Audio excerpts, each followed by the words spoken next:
Hello,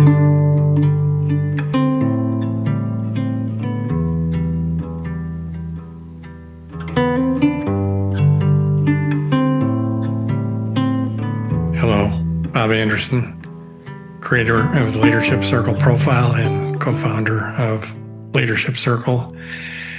I want to talk today about presence in the context of this model that we've been talking about relative to the Unity Academy.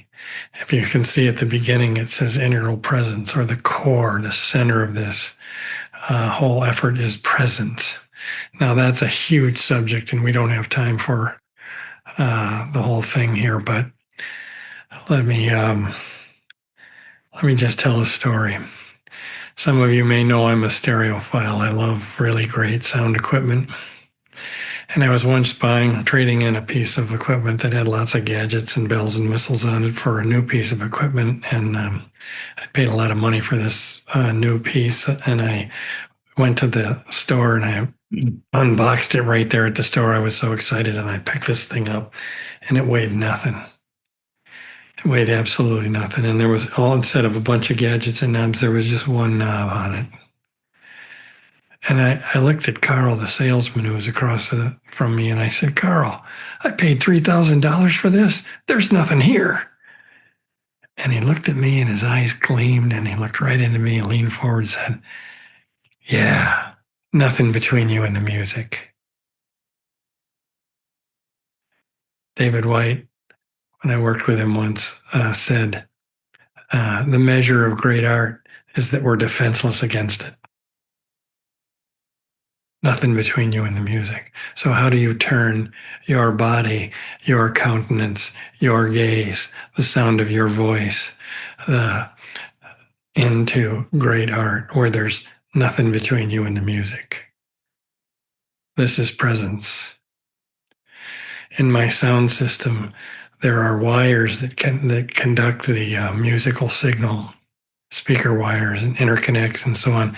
They're very high metallurgy. They've removed all impurities. They've somehow processed the metal so that all the molecules are aligned and the wire is directional. You have to get it going in the right direction because it's that precise to conduct the field of the music. There's no insulation on these wires because what's being conducted is a field, and therefore insulation even will slightly distort that field. So to get the pure music to come through, this is presence. The original sound, fully embodied. And then you become a work of art. You become the resonance and the transmission for which we have no defenses. Transformation happens in the room, in the coaching session, seemingly by magic. Seemingly, what we said or did couldn't amount to that much shifting. To be in the presence of a master in this academy is an initiation into a higher level of mastery. To be in the presence of a mastery of energy and presence is transformative. And so I invite you into the Unity Academy to become an ever more brilliant, radiant transmission of the one light that we all are. And this is presence. I hope to see you at the Unity Academy.